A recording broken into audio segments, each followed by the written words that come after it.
Okay, before we start, let's all pray. Bago po tayo magsimula, tayo pong lahat ay manalangin. Holy and gracious, our Heavenly Father God who loves us, thank you so much for your grace and great love. Banal at mapagbiyaya naming Amang Diyos na nagmamahal sa amin, maraming salamat po sa iyong dakilang pag-ibig at biyaya. When we were still sinners, you had a compassion on us and you saved our spirit from the eternal perdition. Nung kami po ay mga makasalanan pa, ikaw po ay nahabag sa amin at iniligtas mo yung aming espiritu mula po sa walang hanggang kapahamakan. Today, in this Lord's Day, we have gathered here, those who are sanctified with the blood of Jesus, in order to praise the Lord and also in order to listen to your word. Ngayon po na araw ng Panginoon, kami po ng mga pinabanal ng dugo ng Panginoong Yesus ay nagkatipon ngayon upang purihin po ang pangalan ng Panginoon at upang makapakinig po ng iyong salita. Whenever we gather together, let us understand what is the will of God and also please teach us how to live as a born-again Christian. Sa tuwing kami po ay nagkakatipon, nawa-unawain po namin kung ano po yung kalooban ng Diyos at turuan niyo po kami kung paano kami dapat mamuhay bilang isang born-again Christian. Today, there are also some brothers and sisters who are not able to join this Lord's Day sermon.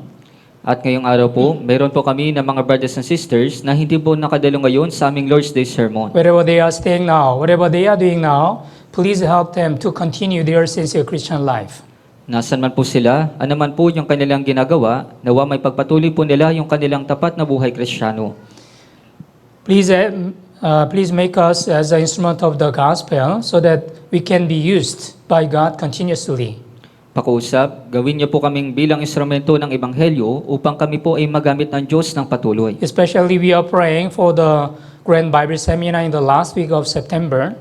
Lalong-lalo na po, dinadalangin po namin yung paparating po namin na Grand Bible Seminar sa katapusan po ng September. Let us do our best to evangelize our family members, friends, and neighbors. Gawin nawa po namin yung aming makakaya na ma-evangelize po yung aming mga kapamilya, kapitbahay at mga kaibigan. So that they can be saved by the grace of God. Upang sila po ay maligtas sa pamamagitan po ng biyaya ng Diyos. Today, from the beginning of this Lord's Day sermon until the end, the Holy Spirit is with us and working in us. Magpasimula po ang kasamatapos sa aming pong Lord's Day sermon, ang banal na Espiritu nawa ang tumulong at kumilos po sa amin. In the name of our Lord Jesus Christ, we pray. Ito po yung aming dinadalangin sa pangalan po ng Panginoong Jesucristo. Amen. Amen. Okay, let's open our Bible. Judges chapter 13. Buksan po natin sa ating mga Biblia sa mga Hukom chapter 13. Judges chapter 13 from verse 1 to verse 5. Sa mga Hukom chapter 13, magmula po sa verse 1 hanggang verse 5.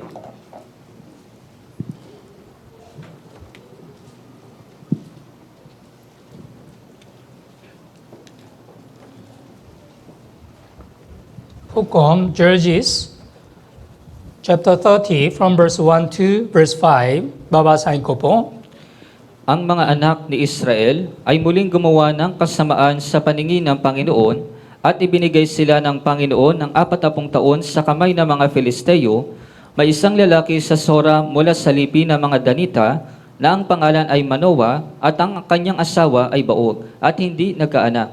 At nagpakita ang anghel ng Panginoon sa babae at sinabi sa kanya, "Bagaman ikaw ay baog at walang anak, ikaw ay maglilihi at manganganak ng isang lalaki. Mag-ingat ka, huwag kang iinom ng alak o ng inuming nakalalasing at huwag kang kumain ng anumang bagay na marumi. Ikaw ay maglilihi at manganganak ng isang lalaki. Walang pang-ahit na daraan sa kanyang ulo sapagkat ang bata ay magiging nasirita sa Diyos mula sa sinapupunan at kanyang pasisimulang iligtas ang Israel sa kamay ng mga Filisteo." Okay, today we are going to think about Nazareth Samson, especially those who were born as a Nazarite, that we will think about and we will get some important lessons. Kaya ngayong araw po, pag-aaralan po natin yung patungkol po kay Samson na Nasirita, lalong-lalo na po dun po sa mga ipinanganak na mga Nasirita, makakakuha po tayo ng mahalagang mga aral. If you read the Bible, you will come to know the Nazareth is a very special person among the Israelite, the priest or the rabbi made a vow to offer themselves to the Lord. Kaya gaya po ng inyong nalalaman, yung mga Nasirita, sila po ay natatanging mga tao kaysa po sa mga Israelita at sa mga pari o mga Levita at gumagawa po sila ng mga panata na itinatalaga po nila ang kanilang sarili sa Panginoon. Nazireh means the separated or departed from something. Kaya ibig sabihin po ng Nasirita, sila po ay hiwalay o lumalayo sa ibang mga bagay.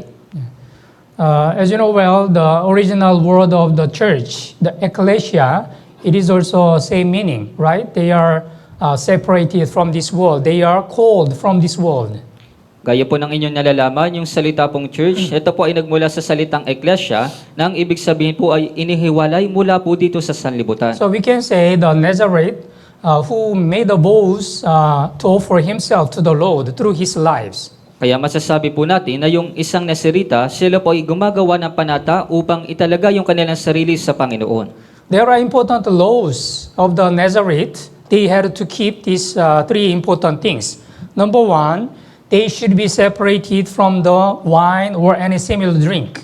Kaya meron pong mahalagang mga batas patungkol po sa mga Nasirita. Tatlong bagay po ito. Pinakauna po, sila po ay dapat na hiwalay mula po sa inuming nakalalasing. And number two, no razor shall come upon on his head.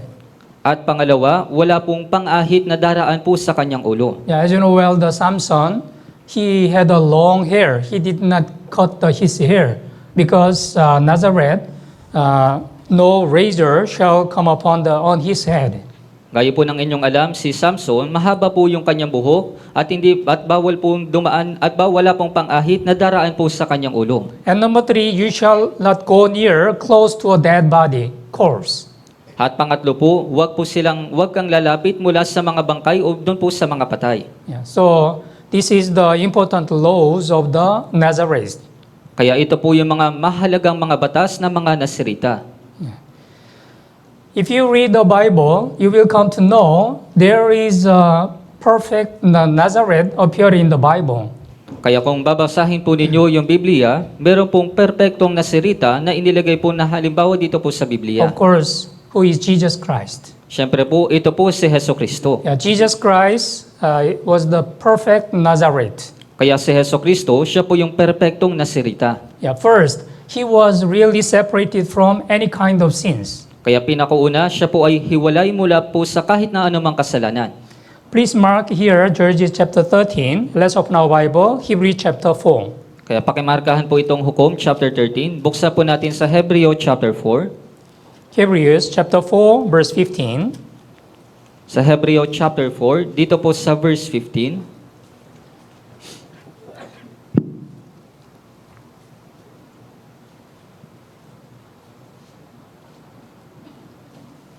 Hebrews chapter 4, verse 15. Basahin po natin ng sabay-sabay. 3, 2, 1. Sapagkat tayo'y mayroong isang pinakapunong pari na marunong makiramay sa ating mga kahinaan, isa na tinukso sa lahat ng mga paraan, gaya rin naman natin gayon may walang kasalanan. Yeah, but was in all the points tempted as we are, yet without sin. Without sin. Walang kasalanan. Right? Kaya isa na tinukso sa lahat ng mga paraan, gaya rin naman natin, gayon may walang kasalanan. Jesus Christ, He was born as the same flesh with us. But although He was tempted, but He did not commit any sin. Kaya si Heso Kristo, siya po ay pinanganak na parehas po sa atin sa laman, ngunit wala pong anumang kasalanan sa Kanya. 1 John chapter 3, verse 5 also says, and you know that He was manifested to take away our sins. In Him there is no sin. Kaya sinasabi po sa unang Juan sa chapter 3 sa verse 5, nalalaman ninyo na siya'y nahayag upang mag-alis ng ating mga kasalanan at sa Kanya'y walang anumang kasalanan. Yeah, sa Kanya'y walang kasalanan. Right? Jesus Christ, He was really separated from any kind of sin. Kaya po si Heso Kristo, siya po ay talagang hiwalay mula po sa kahit na anumang uri ng kasalanan. That's why we can say Jesus is the image of the perfect Nazareth. Kaya masasabi po natin na si Heso Kristo, siya po yung perpektong imahe ng isang Nasirita. And number two, the life of the Jesus, it was we can see the perfect devotion. At pangalawang bagay po, yung buhay po ni Jesus, ito po ay perpektong pagtatalaga. Yeah, Jesus Christ, He the mentioned many times, He came to this world to fulfill the will of the Father in heaven. Kaya si Jesucristo, maraming beses po niyang binanggit na siya po ay pamarito sa mundong ito upang tuparin po yung kalooban ng kanyang Ama. Let's open our Bible, John chapter 6. Buksan po natin sa Juan sa chapter 6.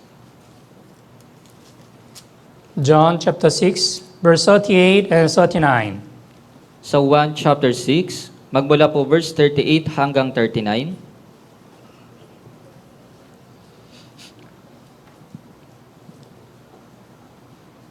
John chapter 6, verse 38 and 39. Sa Juan chapter 6, magmula po verse 38 hanggang 39. Okay, basahin po natin ng sabay-sabay. 3 to 1. Sapagkat ako'y bumaba mula sa langit, hindi upang gawin ko ang aking sariling kalooban, kundi ang kalooban ng nagsugod sa akin. At ito ang kalooban na nagsugod sa akin, na sa lahat ng ibinigay niya sa akin, ay huwag kong iwala ang anuman, kundi muli kong bubuhayin sa huling araw.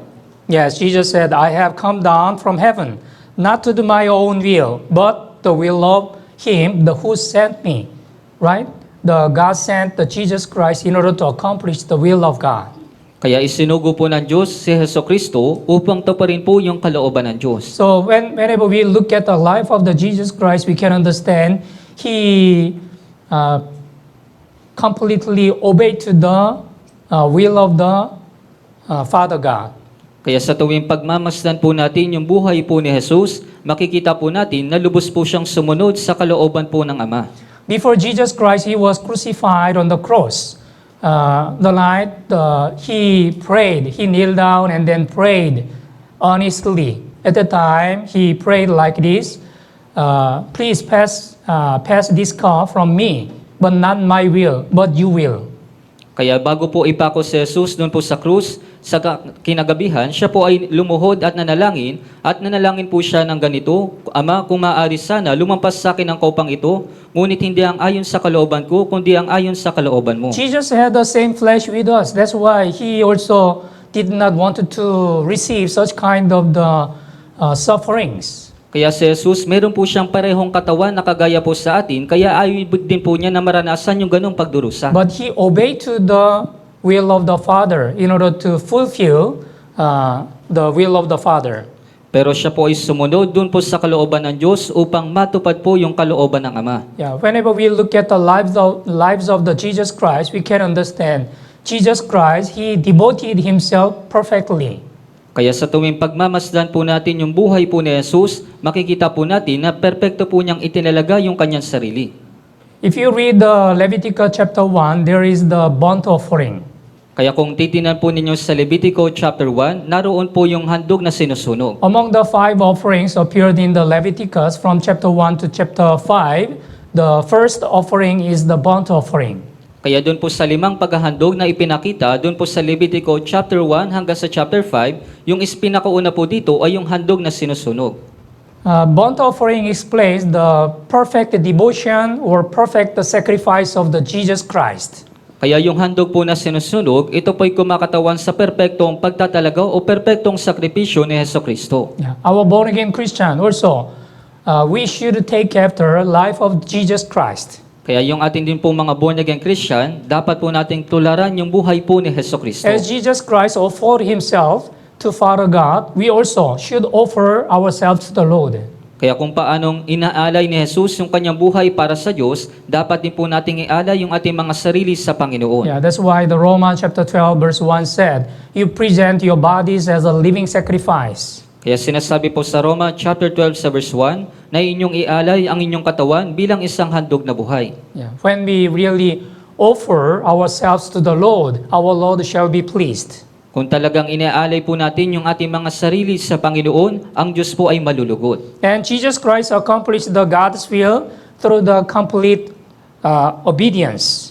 At si Jesucristo, tinupad niya po yung kalooban ng Diyos sa pamamagitan po ng ganap na pagsunod. Yeah, what is the important life for the Nazareth? Kaya ano po ba yung pinakamahalagang bagay po para sa mga Nasirita? Nazareth, they already made the vows to offer himself to the Lord.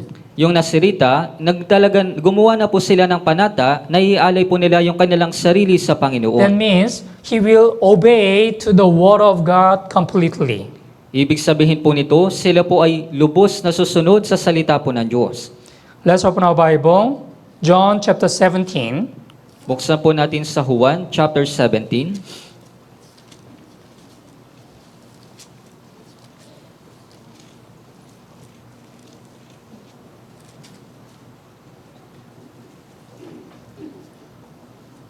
Verse 4. Dito po sa verse 4. John chapter 17, verse 4. Okay, basahin po natin ng sabay-sabay. 3 to 1. Niluwalhati kita sa lupa sa pagtatapos ko ng gawaing ibinigay mo sa akin. Yeah. I have glorified you on the earth. I have finished the work which you have given to me to do. Niluwalhati kita sa lupa sa pagtatapos ko ng gawaing ibinigay mo sa akin. Through the obedience, he was able to accomplish the will of the Father in heaven. Kaya sa pamamagitan po ng kanyang lubos na pagsunod, nagawa niya pong tuparin yung kalooban ng Ama sa langit. Philippians chapter 2. Buksan po natin sa Pilipos sa chapter 2. Verse 8. Dito po sa verse 8. Philippians chapter 2, verse 8. Filipos chapter 2 sa verse 8. Okay, basahin po natin ng sabay-sabay. 3 to 1. At palibas ay natagpuan sa anyo ng tao, siya'y nagpakababa sa kanyang sarili at naging masunurin hanggang sa kamatayan, maging sa kamatayan man sa krus. Yes, he made him, being found in appearance as a man, he humbled himself and became obedient to the point of death, even the death of cross, right? So until he died, he really obeyed to the will of the Father. Kaya hanggang sa siya po ay mamatay, siya po ay sumunod sa kalooban po ng Ama. Yes, Jesus Christ showed the complete obedience through his life. Opo, si Jesucristo, ipinakita po niya yung yung halimbawa ng lubos po na pagsunod. That's why we can say Jesus was the perfect Nazareth. Kaya masasabi po natin na si Jesus, siya po ay isang perpektong Nasirita. Okay, let's go back to the Judges chapter 13. Balikan po natin sa Hukom, chapter 13.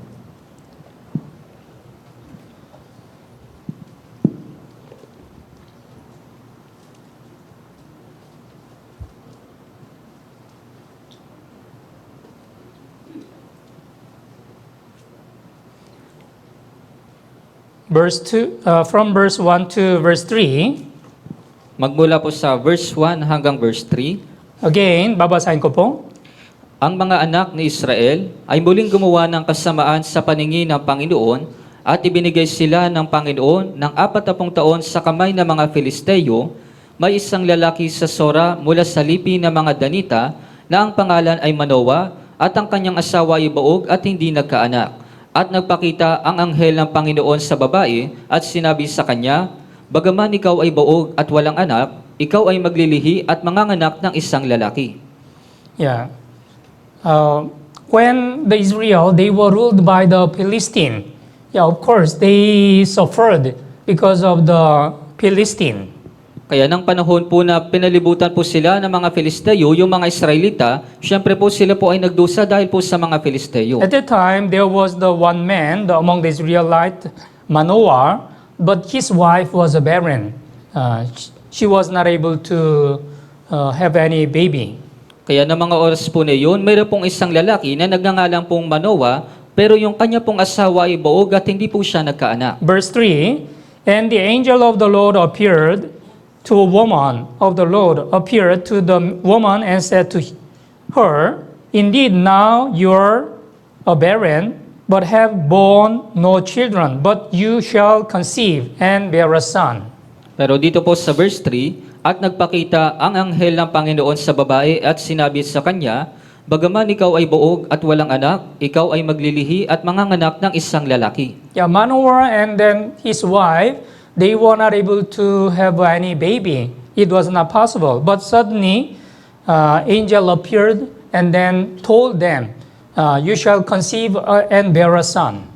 Kaya si Manoah at yung kanyang asawa, wala po silang anumang anak, pero nagpakita po yung anghel sa kanila at sinabi po sa kanila na sila po ay magkakaroon ng isang anak na lalaki. Yeah, first, we can understand the birth of Samson.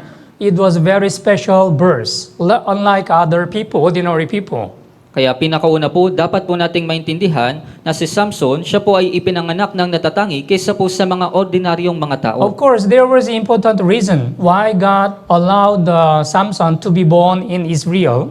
Siyempre po, meron pong napakahalagang dahilan kung bakit po pinahintulutan ng Diyos na ipanganak po si Samson sa Yeah, Israel. God had a plan to save the Israelite from the Philistine using the Samson. Meron pong plano yung Diyos na iligtas yung mga Israelita mula po sa mga Filisteo sa pamamagitan po ni Samson. Yeah, when we compare the birth of the Samson and also birth of Jesus Christ, there is some similarity. Kaya kung ikukumpara po natin yung kapanganakan ni Samson at yung kapanganakan po ni Jesus, meron po itong pagkakapareho. Yeah. Let's open our Bible. Matthew chapter 1, Mateo kapitulo 1. Buksan po natin sa Mateo chapter 1.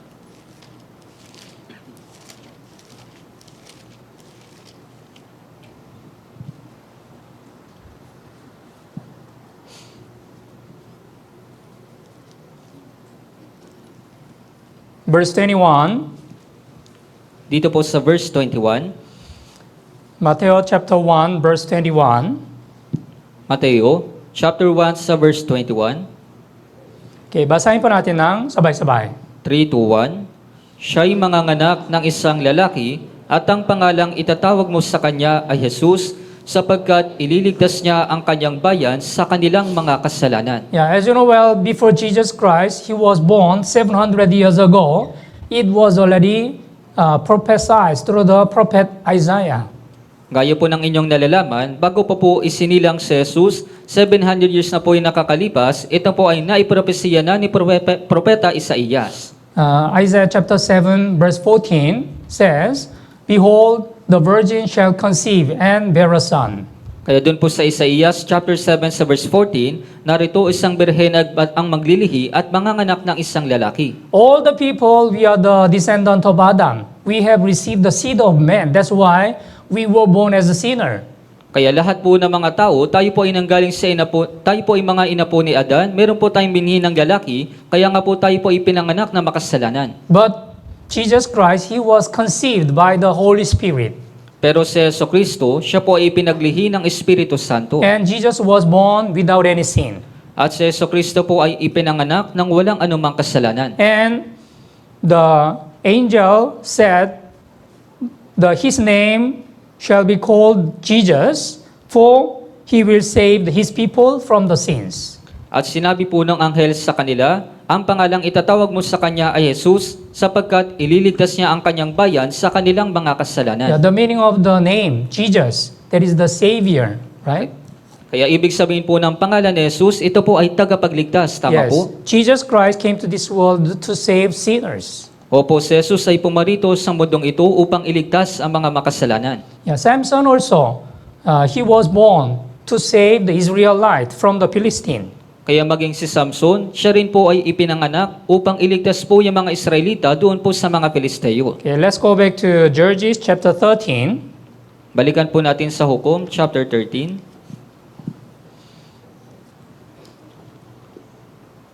Verse 5. Dito po sa verse 5.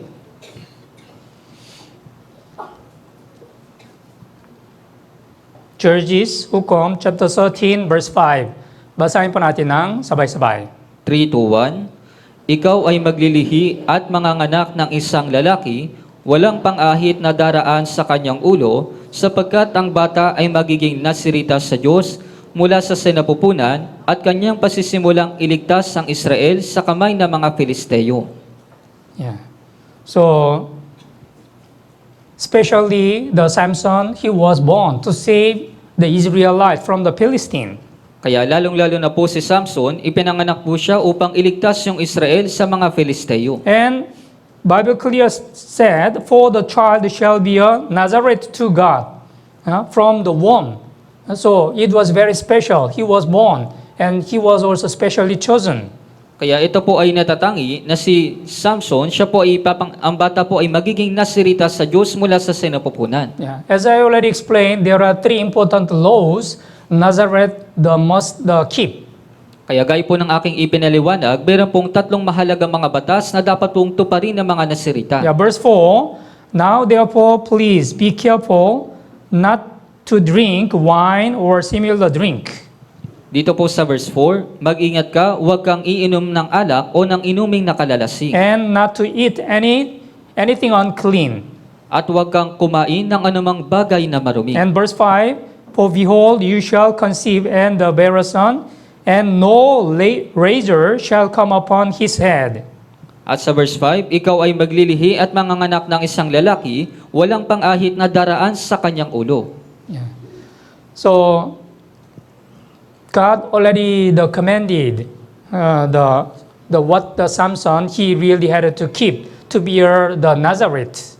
Kaya binigay na po ng Diyos, inutos na po ng Diyos kung ano po yung dapat natuparin ni Samson bilang isang nasirita. But he broke God's warning. Pero nilabag po niya yung babala po ng Diyos. Judges chapter 14, verse 8 and 9. Sa Hukom, chapter 14, magmula po verse 8 hanggang verse 9.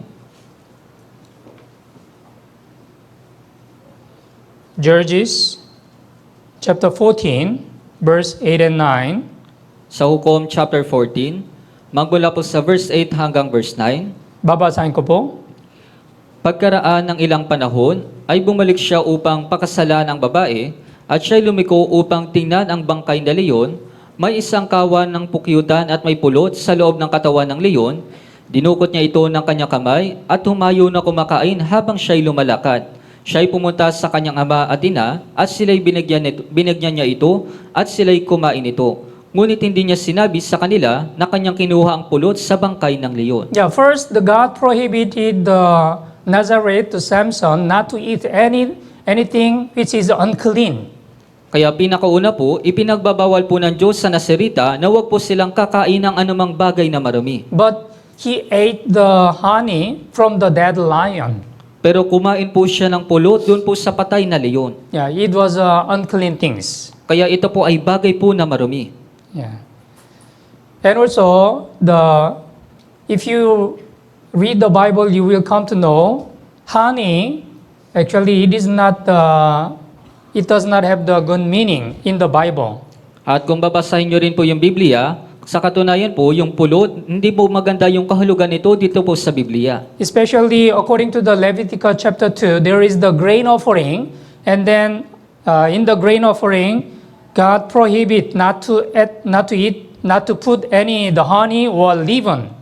Lalong-lalo na po doon po sa Levitico chapter 2, yung handog po na butil, ipinagbabawal po ng Diyos na maglagay po ng pulot o meron pong pampaalsa. Okay, let's open our Bible. Leviticus chapter 2. Buksan po natin sa Levitico sa chapter 2. Leviticus chapter 2, verse 11. Levitico chapter 2, dito po sa verse 11.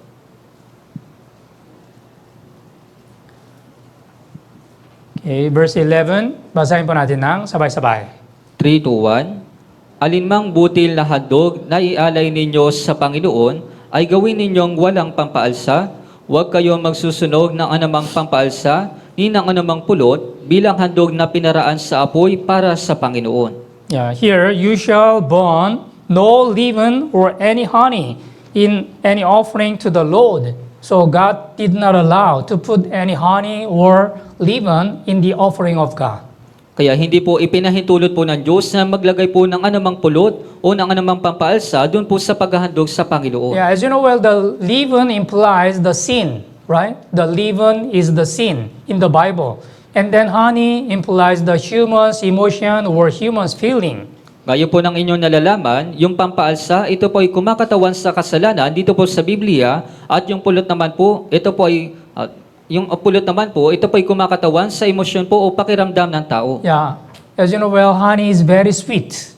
Gaya po ng inyong alam, yung pulot, ito po ay napakatamis. Yeah, so because of any good emotion or good feeling, if you are tempted you can fall into any kind of the big sin. Kaya dahil po sa matamis ito, dahil po sa magandang pakiramdam o emosyon, maaari ka pong mahulog sa napakabigat na kasalanan. Yeah, according to the Proverbs chapter 5, Bible also tells us, immoral woman drip honey. Kaya sinasabi rin po sa Kawikaan chapter 5 na doon po sa mabaing mapangalo niya ay nasa labi po niya yung mga pulot. Yeah, let's open the Bible. Kawikaan chapter 5. Buksan po natin sa Kawikaan sa chapter 5.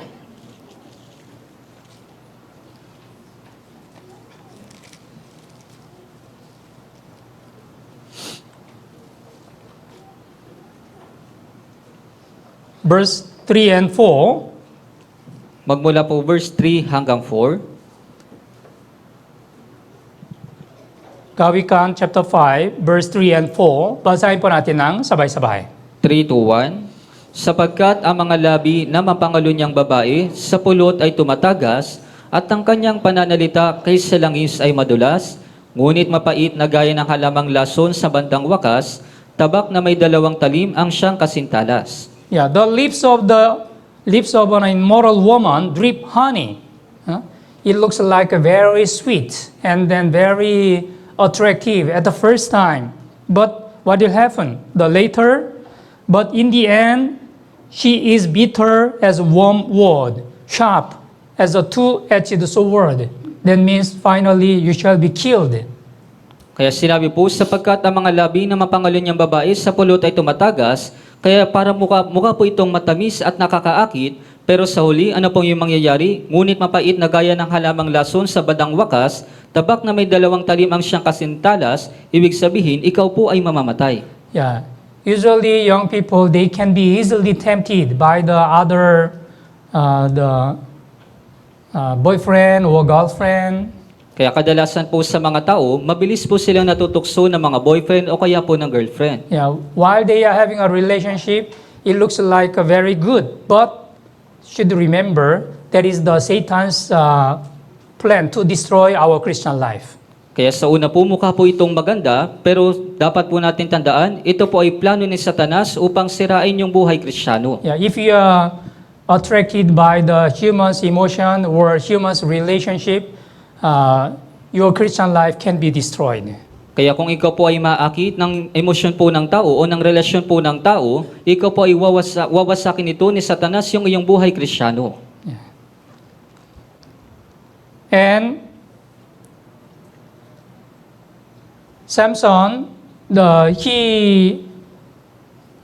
God already told him, no laser shall come upon his head. At si Samson, iniutos po ng Diyos sa kanya na walang pang-ahit na daraan sa kanyang ulo. But because of the woman, he was tempted, and then finally his hair was cut. Pero dahil po sa babae, siya po ay natukso at sa huli, ginupit po yung kanyang buhok.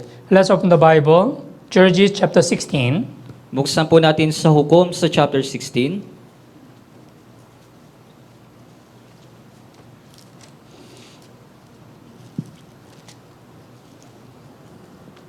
Judges, Hukom chapter 16, verse 19.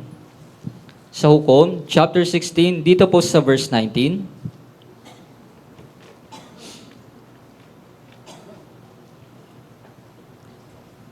Okay? Verse 19, basahin po natin ng sabay-sabay. 3 to 1. Kanyang pinatulog ito sa kanyang kandungan at nagpatawag siya ng isang lalaki at ipinaahit ang 7 tirintas sa ulo nito. Nagpasimula itong manghina at ang lakas nito ay nawala. Yeah, at the first time, Samson, he did not tell his secret to the Delilah. Kaya sa unang pagkakataon po, si Samson, hindi niya po sinasabi yung kanyang sekreto dito po kay Delilah. Yeah, he told a lie. Kaya siya po ay nagsinungaling. But Delilah, she did not give up. Continuously asked, what's the origin of your power? Pero si Delilah, hindi po siya tumigil, paulit-ulit po niya tinanong kung ano yung sekreto ng kanyang kapangyarihan. That's why he told his secret. Kaya nga po sinabi niya po yung kanyang sekreto. And then what happened? The verse 19, she ruled him to sleep on her knees and then called for a man and then had him shave off the 7 rocks of his head. Then she began to torment him, and his strength left him. His strength left him. At sinabi po dito sa verse 19, kanyang pinatulog ito sa kanyang kandungan at nagpatawag siya ng isang lalaki at ipinahit ang 7 tirintas sa ulo nito. Nagpasimula itong manghina at ang lakas ito ay nawala. God already commanded, no ledger shall come upon to his head. This is very important commandment, what he had to keep through his life. Kaya inutos na po ng Diyos sa kanya na walang pang-ahit na daraan sa kanyang ulo. Ito po ay napakahalagang utos na dapat po niyang sundin sa kanyang buhay. But first, Samson, he was tempted by the woman. Pero pinakauna po si Samson, siya po ay natukso ng isang babae. And finally, he told his secret. At sa huli, sinabi niya po yung kanyang lihim o kanyang sekreto. As a result, when his hair was caught by the Delilah, he lost his strength. At bilang resulta, nang naputol po yung kanyang buhok, nawala po yung kanyang lakas. After that, what happened to him? Kaya pagkatapos po nito, ano po yung nangyari sa kanya? Yeah. Look at the verse 21. Kaya tignan po ninyo sa verse 21, Judges chapter 16, verse 21. Basahin po natin ng sabay-sabay. 3 to 1. Hinuli siya ng mga Filisteo at dinukit ang kanyang mga mata. Kanilang dinala siya sa Gaza at ginapos siya ng mga tanikalang tanso at siya'y pinagtrabaho sa gilingan sa bilangguan. Yeah, then the Philistine took him and put out his eyes and then brought him down to Gaza. They bound him with the bronze fetters and then he became a grinder in the prison. So, before the Samson, he was a mighty man. Yeah, he was able to destroy so many Philistines. But now, he lost all his power, his strength. That's why he lost his 2 eyes, and then he became a grinder in the prison. Kaya noon po si Samson, siya po ay lalaking malakas, ngunit pagkatapos po na mawala yung kanyang kapangyarihan, siya po ay dinukit po yung kanyang mga mata at siya po ay nagtrabaho sa gilingan sa bilangguan. Yeah, through this story of the Samson, we should receive important lessons in our Christian life.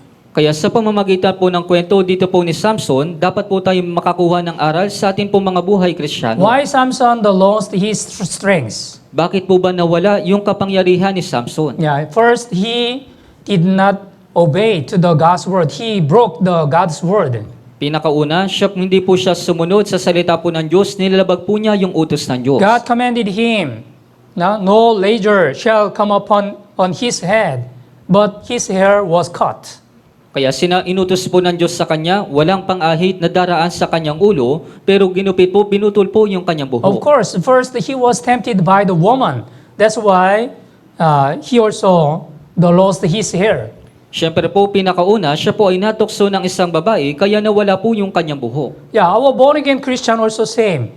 When we get the salvation, we became the children of God. So if we really obey to the God's word, we can accomplish the great works of God through our Christian life. Kaya pares din naman po sa ating mga born-again Christian, nung natanggap po natin yung kaligtasan, tayo po ay naging anak ng Diyos. Kung tayo po ay susunod sa salita ng Diyos, matutupad po natin yung dakilang gawa po ng Diyos. And then, but why the Christian, they lost their power, their strength? Kung ganoon, bakit po napakaraming mga Kristiyano nawawala po yung kanilang lakas o kapangyarihan? Yeah, they are tempted by the worldly things.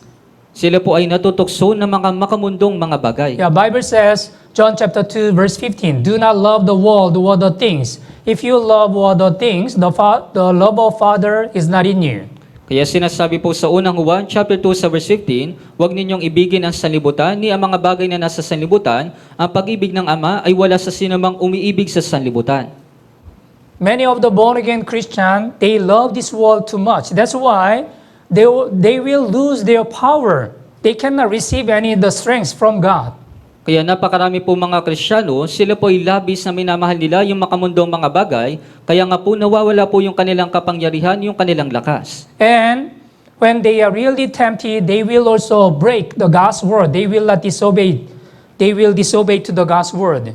At kapag sila po ay natokso, lalabagin po nila, sisirain po nila yung utos po ng Diyos. Yeah, when the Samson broke the God's commandment, what happened? Yeah, his hair was cut, and then he lost his strength. Kaya ano pong nangyari? Nang nilabag po ni Samson yung utos ng Diyos, naputol po yung kanyang buhok at nawala po yung kanyang lakas. Yeah, nowadays it is also say many born again Christian, they did not obey to the God's word completely. That's why they don't have the strength to overcome this world or to fight with this world. Kaya pares din naman po sa panahon po natin ngayon, marami po mga born again Christian, minamahal po nila yung sanlibutan, kaya nga nawawala po yung kanilang lakas para po mapagtagumpayan yung ito pong sanlibutan. You know, the Delilah, that is the image of the Satan. Satan is always trying to destroy the born again Christian. Kaya alam niyo po ba na si Delilah, siya po ay kumakatawan kay Satanas. Si Satanas palagi niyang ginagawa yung kanyang makakaya na sirain tayo mga born again Christian. Maybe the Delilah, like the immoral woman, dripped the honey with a very sweet and then very attractive word. He really tempted the Samson. Kaya marahil po si Delilah, sa pamamagitan po ng pulot na inumi at ng inuming nakalalasing, tinukso niya po si Samson. That's why Samson, he lost his power. Kaya nga po si Samson, nawala po yung kanyang kapangyarihan. Yeah, nowadays it is also same. The Satan always trying to destroy our Christian life so that we will lose also our power. Kaya pares din naman po sa panahon natin ngayon, si Satanas, palagi niya pong sinusubukan na wasakin yung ating buhay Kristiyano upang mawala po yung ating kapangyarihan. Samson, he was born to save the Israelites from the Philistine. But when he was tempted by the Delilah, and then when his hair was cut, he lost all his power, and then he became useless. Kaya si Samson, siya po ay pinanganak upang iligtas po yung Israel sa mga Filisteo, ngunit nung siya po ay natukso, nawala po yung at nung naputol po yung kanyang buhok, nawala po yung kanyang kapangyarihan at siya po ay naging walang kabuluhan. Our born-again Christian also same. If we really have a good Christian life, we can receive the strength and then power, and we can accomplish the great works of God through our Christian life. Kaya pares din naman po sa atin, kung tayo po ay merong maayos sa buhay Kristiyano, tatanggap po tayo ng kapangyarihan at matutupad po natin yung mga dakilang gawa ng Diyos sa ating buhay Kristiyano. But there are some Christian, who are far from the church, who left the church. That's why they lost the power. Pero meron pong ilang mga Kristiyano, sila po ay lumalayo sa church, umaalis sa church, kaya nawawala po yung kanilang kapangyarihan. Yeah, according to the John chapter 15, verse 4, abide in me and I in you. Kaya ayon po sa 1 chapter 15 sa verse 4, kayo'y manatili sa akin at ako'y sa inyo.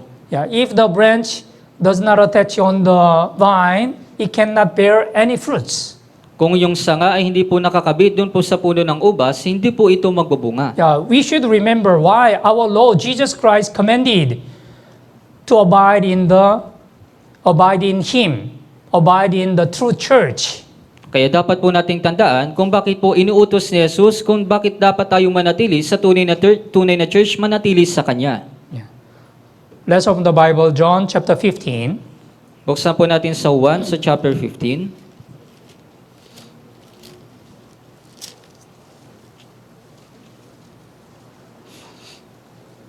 Verse 5 and verse 6. Magmula po verse 5 hanggang verse 6.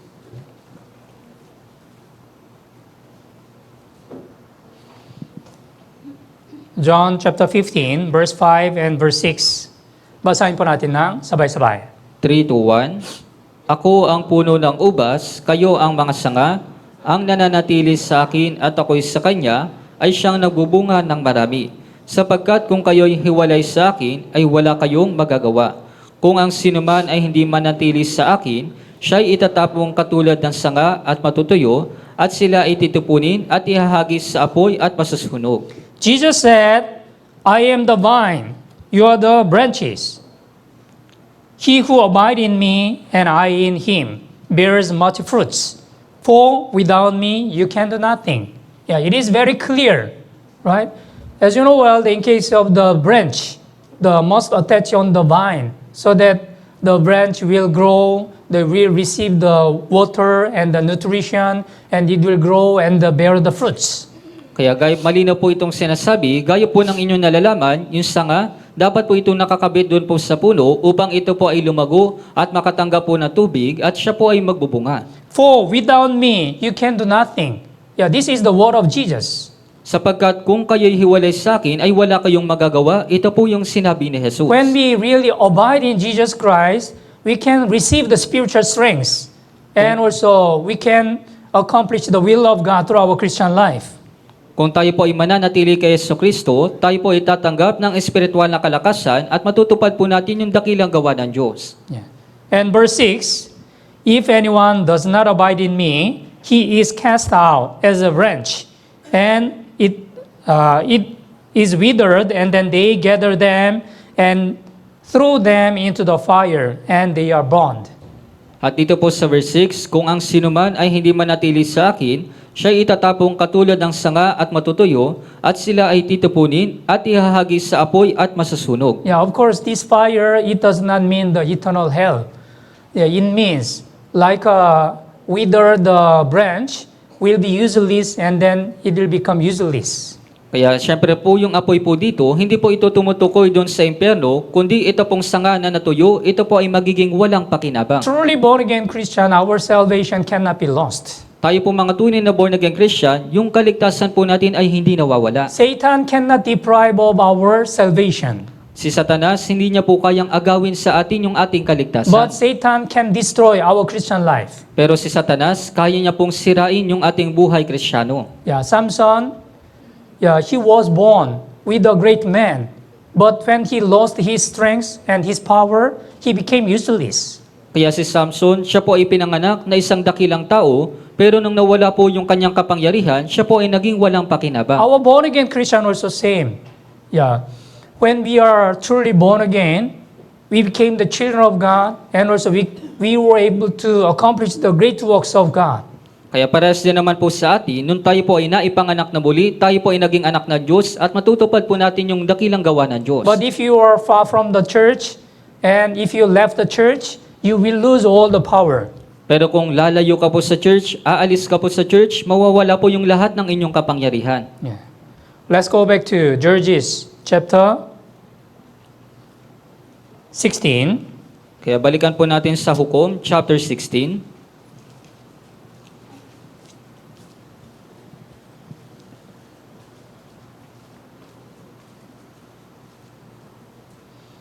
Verse 20. Dito po sa verse 20, Babasahin ko po. sinabi niya, narito na ang mga Filisteo, Samson, at siya'y gumising sa kanyang pagkakatulog at sinabi, ako'y lalabas na gaya ng dati at ako'y magpupumiglas, ngunit hindi niya batid na ang Panginoon ay humiwalay na sa kanya. Yeah, at the first time, Samson, he did not know the strength already left him. Kaya sa unang pagkakataon po, si Samson, hindi po niya alam na yung kapangyarihan ay wala na po sa Yeah, he kanya. lost all his power, his strength.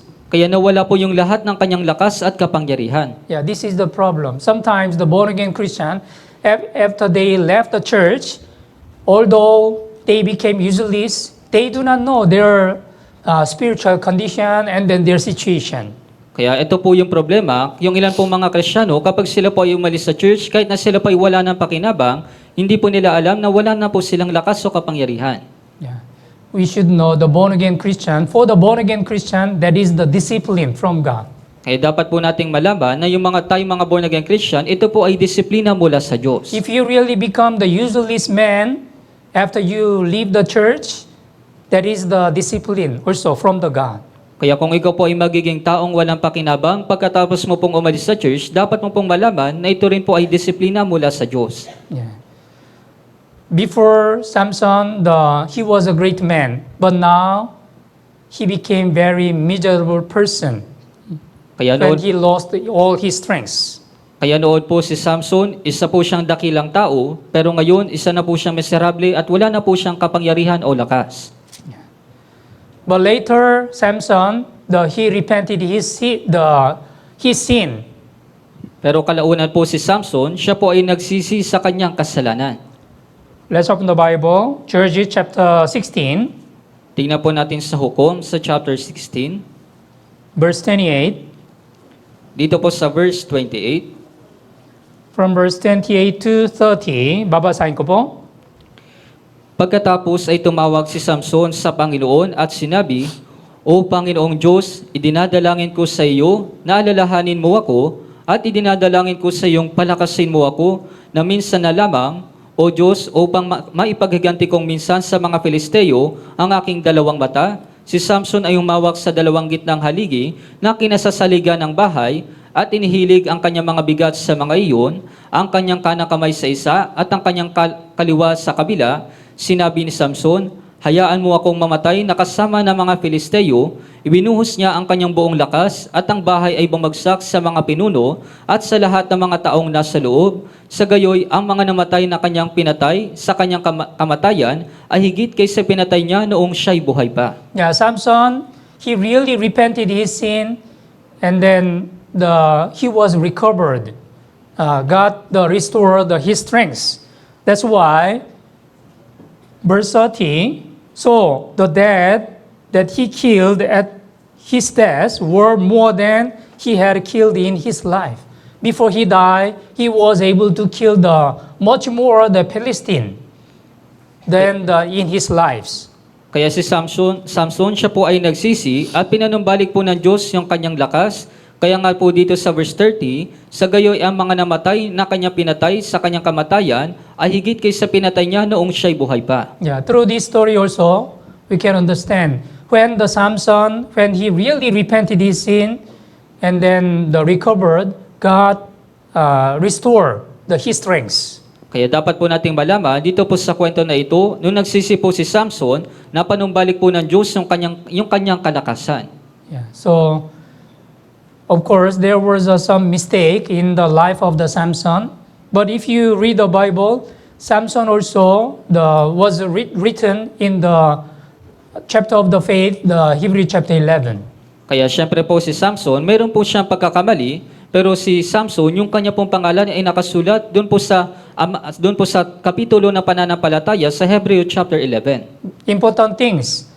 Our born-again Christian also, sometimes we can fall down by any temptation or by mistake. Kaya pinakamahalagang bagay po, minsan po sa ating mga born-again Christian, maaari tayong mahulog sa mga pagkakamali. But truly born-again Christian, they will rise again. Pero ang mga tunay na born-again Christian, muli po silang babangon.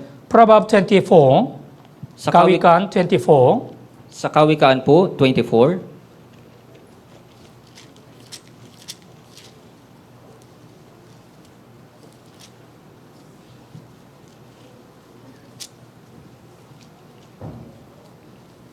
verse 16. Dito po sa verse 16. Kawikaan 24, verse 16. Kawikaan 24 sa verse 16. Basahin po natin ng sabay-sabay. 3, 2, 1. Sapagkat ang matuwid ay makapitong nabubuwal at bumabangon na naman. Ngunit ang masama ay nabubuwal sa pamamagitan ng kasakunaan. Yeah, for a righteous man may fall 7 times and rise again. Yeah, 7 times fall but rise again. Yeah, this is the characteristic of the truly born-again Christian. Sapagkat ang matuwid ay makapitong nabubuwal at bumabangon na naman, kaya ito po yung katangian po ng isang tunay na born-again Christian. Yeah, sometimes we can also observe some brother or sister. For a long time, they left the church, but someday they return to the church. They came back. Kaya minsan naobserbahan natin sa mga brothers and sisters, matagal na panahon po silang nawala sa church, pero sila po ay nakapanumbalik. Yeah. So through the life of the Nazareth Samson, yeah, we can receive the important lessons. Kaya sa pamamagitan po ng buhay ni Samson na Nazarita, dapat po tayong makatanggap ng mahalagang mga aral. Yeah, why God prohibit the Nazareth separated himself from any kind of wine or similar drink? Kaya bakit po ipinagbawal ng Diyos sa Nazarita na siya po ay huwag uminom ng alak o inuming nakalalasing? Let's open the Bible, Leviticus chapter 10. Buksan po natin sa Levitico chapter 10.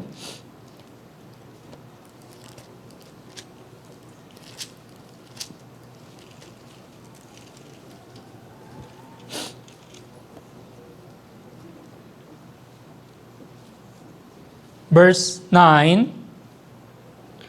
Dito po sa verse 9. Verse 9 and 10, basahin po natin ng sabay-sabay. 3, 2, 1. Huwag kayong iinom ng alak o ng matapang na inumin man, o ikaw o ang iyong mga anak na kasama mo, kapag kayo'y papasok sa toldang tipanan, upang kayo'y huwag mamatay. Ito'y isang walang hanggang batas sa buong panahon ng iyong mga saninlahi.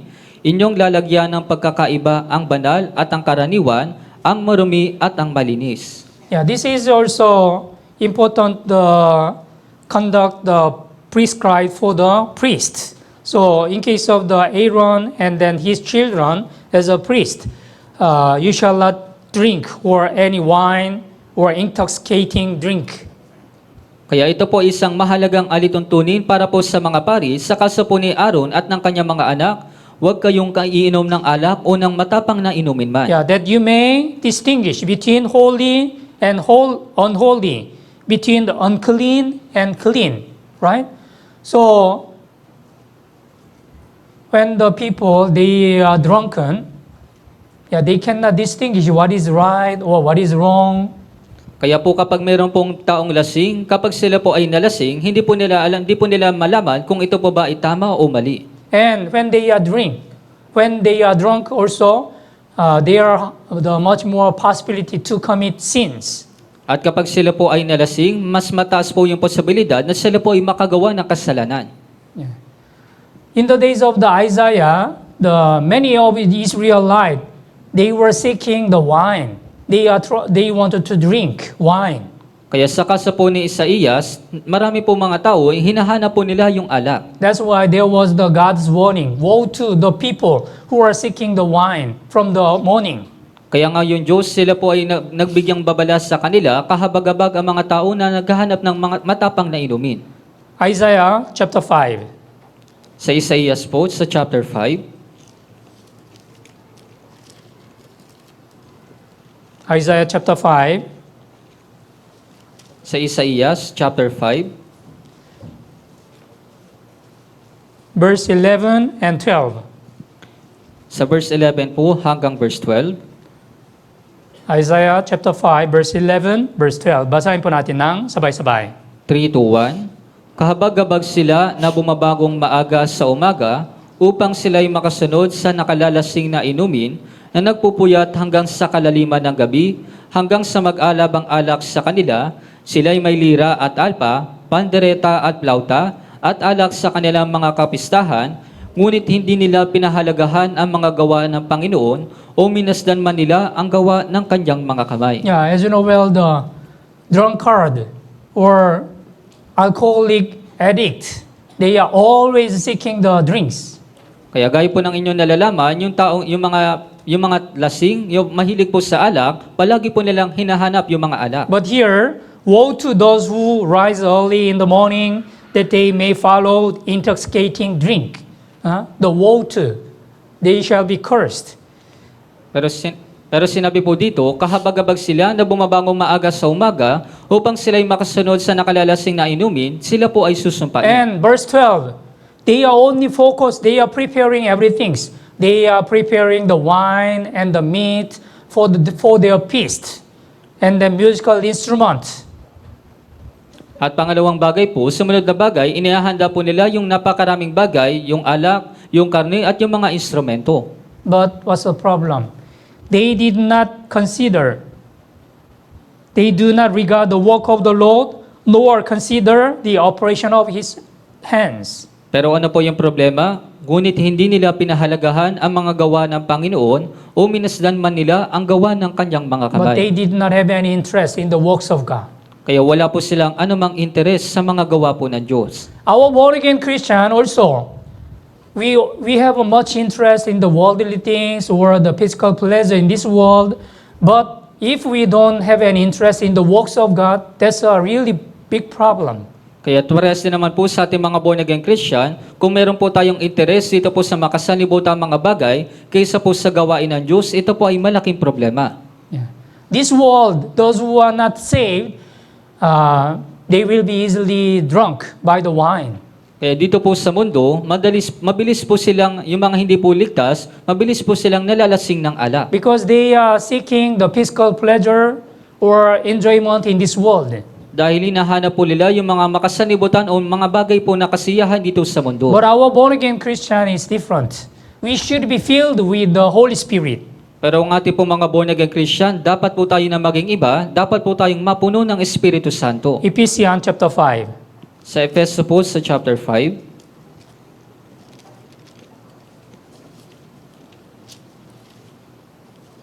verse 18. dito po sa verse 18, Ephesians chapter 5, verse 18. Basahin po natin ng sabay-sabay. 3, 2, 1, Huwag kayong magpakalasing sa alak, na ito ay labis na kahalayan, kundi mapuno kayo ng Espiritu. Yeah. So, do not be drunk with wine, in which is dissipation, but be filled with the Spirit. Yes, truly born-again Christian, we should be filled with the Holy Spirit. Opo, tayo po mga tunay na born-again Christian, dapat po tayong mapuno ng Espiritu Santo. Yeah. I believe among our brothers and sisters, there is no one who is drinking. Kaya naniniwala po ko na sa ating mga brothers and sisters, wala pong sino man yung nagiinom pa. Yeah. If you are drunk by the wine, you cannot filled by the Holy Spirit. Kung ikaw po ay malalasing sa alak, hindi ka po mapupuno ng Espiritu. Unang Pedro chapter 4, Sa unang Pedro po sa chapter 4,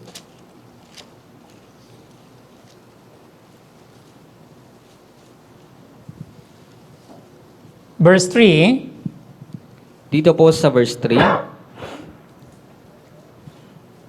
Unang Pedro chapter 4, verse 3. Basahin po natin ng sabay-sabay. 3, 2, 1, Sapat na ang nakaraang panahon sa paggawa ninyo ng mga gustong gawin ng mga hintil na namumuhay sa kahalayan, masasamang pita, paglalasing, kalayawan, pag-iinuman, at sa kasuklam-suklam na pagsamba sa mga Diyos-Diyosan. Yeah, before we get salvation, we also enjoy this kind of the simple life.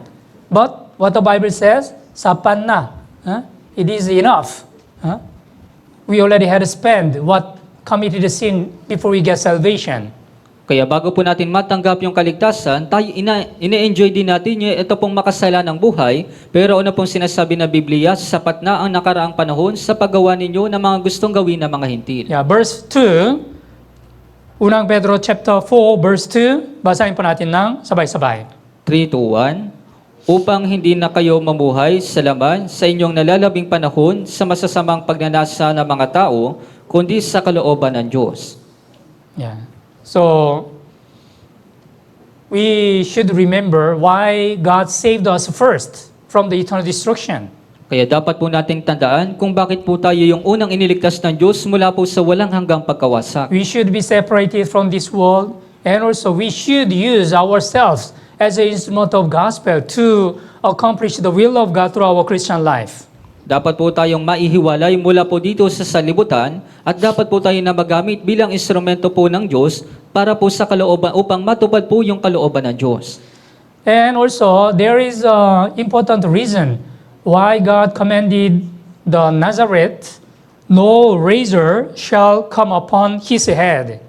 At isa pa pong bagay, meron pong napakahalagang bagay kung bakit po inuutos ng Diyos sa Nazarita na walang pang-ahit na daraan sa kanyang ulo. Here, that implies they are under the authority. Kaya yung buhok, ito po ay kumakatawan na sila po ay nasa ilalim ng autoridad.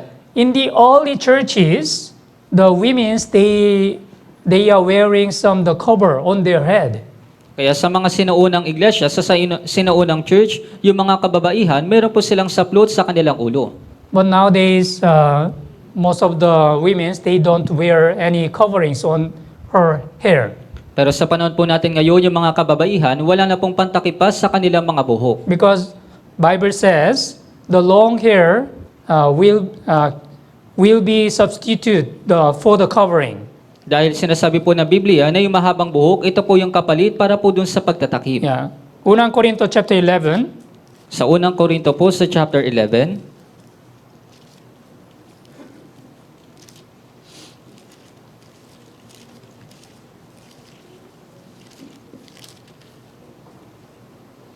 verse 15. Dito po sa verse 15,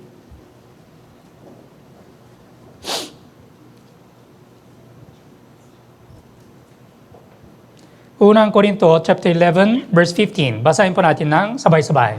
3 to 1. Subalit kung ang babae ay may mahabang buhok, ito ay kanyang karangalan, sapagkat ang kanyang buhok ay ibinigay sa kanya na pantakip. Yeah.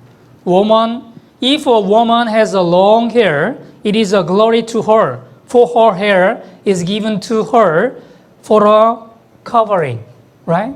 So, in case of the woman, it is a glory if they have a long hair. But nowadays, some woman has a very short hair. Actually, it is not biblical.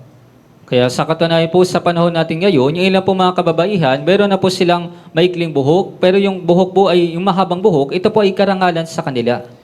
As the Bible says, the head of the woman is the man, Kaya kagaya po na sinasabi ng Biblia na yung ulo po ng babae ay ang lalaki. and the head of the man is Christ. At ang ulo po ng lalaki ay si Kristo. Yeah, that is the order. And then there is the authority, right?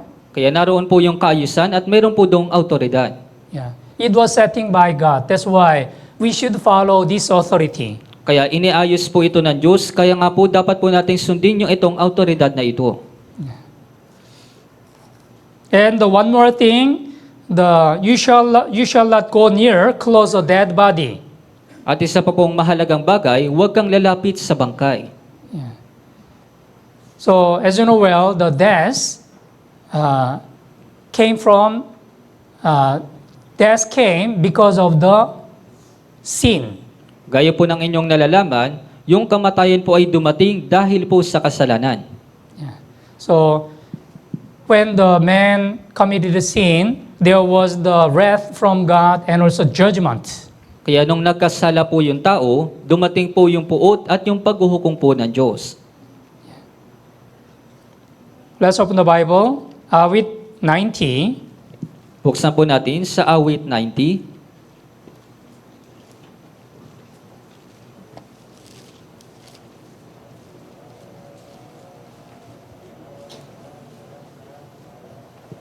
Verse 7. Dito po sa verse 7. Awit 90, verse 7. Babasahin ko po. Sapagkat ang iyong galit ang sa amin ay tumupog, at sa pamamagitan ng iyong galit kami ay nabagabag. So we have consumed by your anger and your wrath. We are terrified. So we should remember why God prohibit the Nazareth. You shall not go near to the close or dead body. Kaya dapat po natin tandaan kung bakit po ipinagbawal ng Diyos sa Nazarita na huwag silang lalapit sa isang bangkay. It means our born-again Christian, we should not involved in the works of this world. Ibig sabihin po nito na tayo po mga born-again Christian, hindi po dapat tayo na makabilang dito po sa mga gawa ng sanlibutan. If you read the Matthew chapter 8, there is the story when the disciple, his father died. Let me return and then let me have a funeral service for my father and then I will follow you.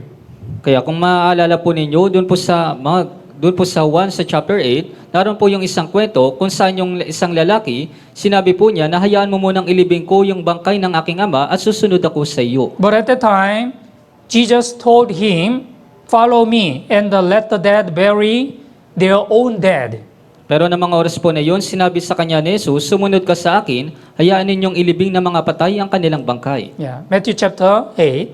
Sa Mateo po sa chapter 8,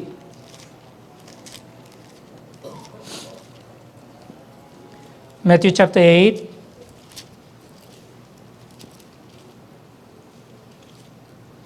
Verse 22. dito po sa verse 22, Okay, basahin po natin ng sabay-sabay. 3:1. Ngunit sinabi sa kanya ni Jesus, sumunod ka sa akin at hayaan mong ang mga patay ang maglibing sa sarili nilang mga patay. How the dead person can have a funeral for dead person? Kaya paano po ba magagawa ng isang patay na magagawa po niyang maglibing sa sarili po niyang patay? In this verse, the dead implies the spiritually dead. Kaya sa talata po na ito, yung patay po na, ito po ay kumakatawan sa espiritual na Yeah, kamatayan. all the people in this world who wanna save, they are spiritually dead. Kaya lahat po ng mga taong nabubuhay dito sa mundo na hindi po ligtas, sila po ay espiritual na patay. Yeah, we need to understand why Jesus said, "Follow me, and let the dead bury their own dead." They will do it by themselves. So you will do first what you should do. Kaya sinasabi po ni Jesus, hayaan mong ang mga patay ang maglibing sa sarili nilang mga patay, kaya dapat mo munang gawin kung ano yung dapat mong gawin. As a born-again Christian, we should know what is more important and also what is where we should have a priority. Kaya tayo po mga born-again Christian, dapat po nating malaman kung ano po yung mas mahalaga at yung ating prioridad. Yeah, Matthew chapter 6, verse 33. Yeah, seek first His kingdom and His righteousness, and all these things shall be added to you.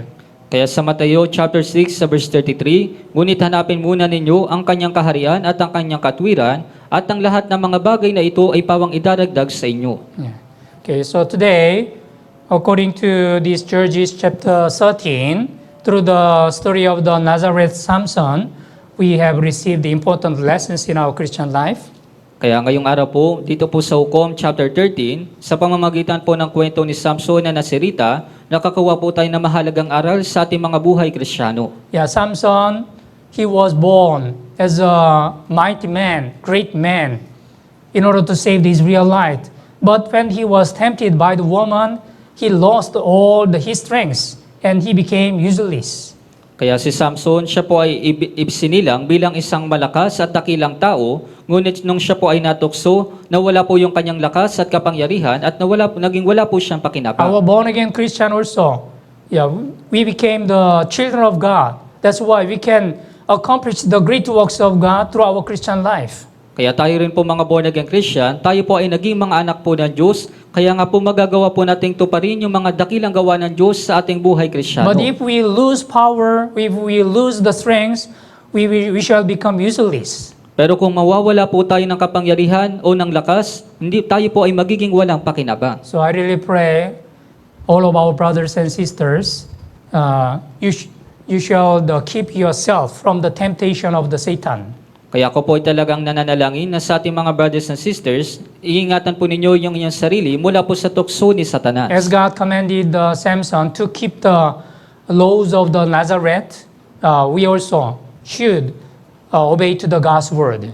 Kaya kung paanong ibinigay po ng Diyos yung batas po ng Nazarita, doon po kay Samson, dapat din po tayong sumunod sa salita po ng Diyos. Okay, let's all pray. Tayo pong lahat po ay manalangin. Holy and merciful our Heavenly Father God, thank you so much for the grace of your salvation. Banal at mahabagin naming Amang Diyos, maraming salamat po sa biyaya ng kaligtasan. Today, according to the Judges chapter 13, through the story of the Nazareth Samson, we have received the important lessons in our Christian life. Ngayon po, ayon po dito sa Hukom chapter 13, sa pamamagitan po ng buhay ni Samson na Nazarita, nakatanggap po kami ng mahalagang aral sa aming mga buhay Kristiyano. Let us bear in mind what we learned through these lessons, and let us have a more sincere and faithful Christian life. Nawa, tandaan po namin yung aming natutunan sa pamamagitan po ng kwento po na ito at nawa maging tapat po kami sa aming mga buhay Kristiyano. For the rest of the fellowship today, please be with us and guide us. Para po sa natitirang fellowship sa araw po na ito, pakiusap, samahan at gabayan po ninyo We kami. pray in Jesus' name. Ito po yung aming dinadalangin sa pangalan po ni Jesus. Amen. Amen.